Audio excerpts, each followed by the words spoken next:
உலகமெங்கும் உள்ள அனைவருக்கும் புனித வெள்ளி நல்வாழ்த்துக்கள். உலகம் முழுவதும் கொண்டாடி வருகிற, அனுசரிக்கப்பட்டு வருகிற புனித வெள்ளி. புனிதர்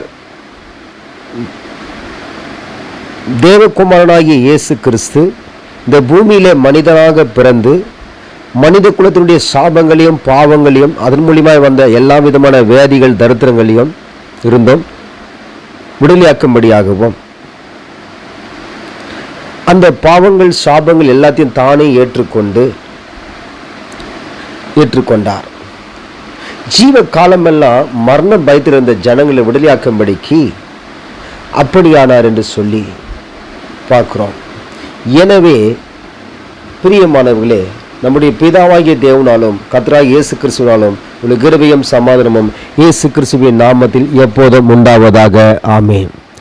கொலோசியர் புத்தகம் 2வது அதிகாரம் 13, 14, 15 வசனம். உங்கள் பாவங்களினாலேயும் உங்கள் மாம்ச விருதேசனம் இல்லாமையினாலேயும்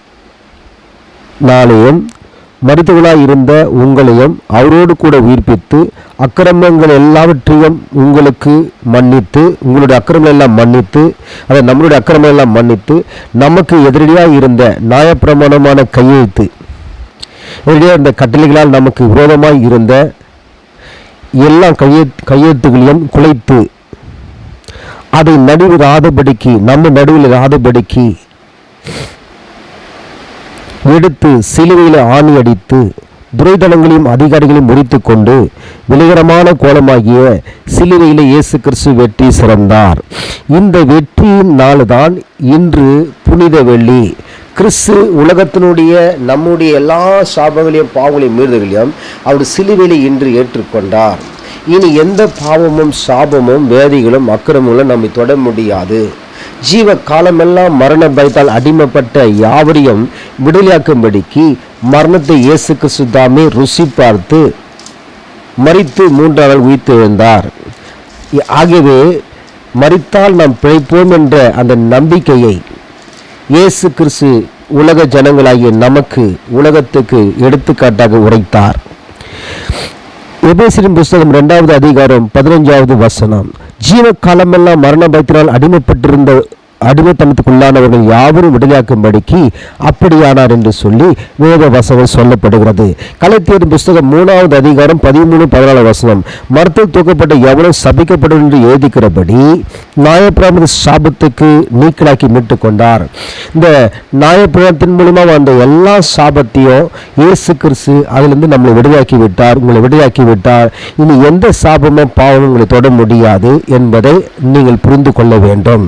நியாயப்பிரமாண சாபத்துக்கு நீக்கலாக்கி மீட்டு கொண்டார்.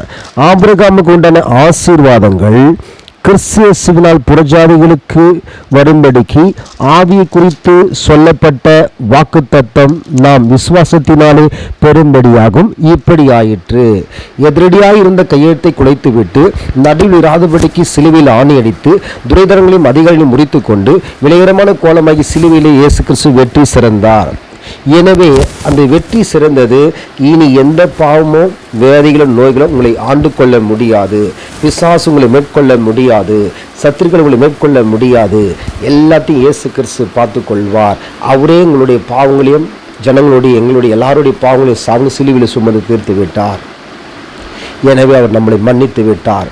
இந்த தருவாயிலையும் சிலுவையில் அறையப்படும் தருவாயிலையும் 2 கள்ளர்களை கேலிக்கண்டல் செய்த அவர்களையும் மன்னித்து பிதாவே உங்களை மன்னியும் என்று சொன்னார். நாம் கற்றுக்கொள்ள வேண்டிய விஷயம், இயேசு கிறிஸ்து நம்மை மன்னித்தது போல் நாம் பிறரை மன்னிக்க வேண்டும். அவர் நம்மை ஆஸ்வதித்தது போல் நாம் பிறர் ஆஸ்வதிக்க வேண்டும். அவர் நமக்கு நன்மை செய்தது போல் நாம் பிறருக்கு நன்மை செய்ய வேண்டும். இதை தான் நாம் கற்றுக்கொள்ள வேண்டும். பிரியமானவர்களே, இந்த புனித வெள்ளி என்பது புனிதராகிய இயேசு கிறிஸ்து இந்த பூமியில் மனிதனாக வந்து பிறந்து ஜனங்களுடைய பாவங்களை சாபங்களை அது மூலியமாக அந்த வேதிகள் நோய்களை அவர் சிலுவையில் சுமந்து தீர்த்து விட்டார். ஜீவகாலமெல்லாம் மரண பயத்தினால், பிசாசால் உண்டான மரண பயத்தினால், குற்ற மனசாட்சியினால், நியாயப்பிரமாணத்தின் கையெழுத்தினால் இருந்த அது எல்லாவற்றையும் இயேசு கிறிஸ்து சிலுவையில் சுமந்து தீர்த்து விட்டார். இந்த நாள் தான் புனித வெள்ளி, புனிதர் மரித்த புனித வெள்ளி. இந்த வெற்றி சிறந்துட்டார். இன்று மரித்ததாக உலகம் கொண்டாடப்பட்டாலும் அவர் சிலுவையில் வெற்றி சிறந்தார். சாபமான சிலுவிலை வெற்றி சிறந்தார். 3ஆம் நாள் உயிர்த்தெழுந்து வரப்போகிறார் இரட்சகர் இயேசு கிறிஸ்து. அவர் உயிர்த்தெழுந்து வந்துவிட்டார். இந்த நாட்களில் ஞாயிற்றுக்கிழமை தான் வராரு இல்லை, அவர் எப்போதும் வந்துவிட்டார். அதை நாம் அனுசரிக்கிறோம், அது பண்டிகையாக கொண்டாடுகிறோம்.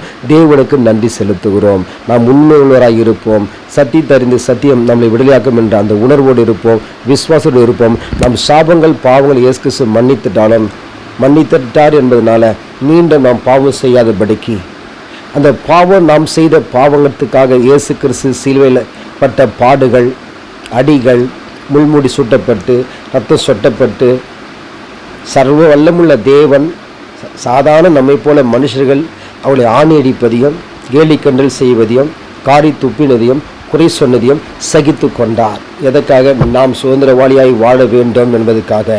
நம்மளுடைய தரித்திரங்களை அவர் சுமந்து கொண்டு அவருடைய ஐசுத்தை நமக்கு தந்தார். எனவே பிரிய மாணவர்களே, நாம் நிறைய பேசலாம், வசனங்கள் கேட்கலாம், தியானிக்கலாம், நடைமுறையில் சாட்சியாய் நாம் வாழ்ந்து காட்ட வேண்டும். கர்த்தர் தாமே உங்கள் அனைவரையும் ஆசீர்வதிப்பார். அனைவருக்கும் புனித வெள்ளி நல்வாழ்த்துக்கள். அன்புடன் உங்கள் சகோதரர் பாஸ்டர் எஸ்.சி. ஜெபசக்தி. ஏசு அற்புதம் செய்கிறார் ஊழியங்கள். God bless you.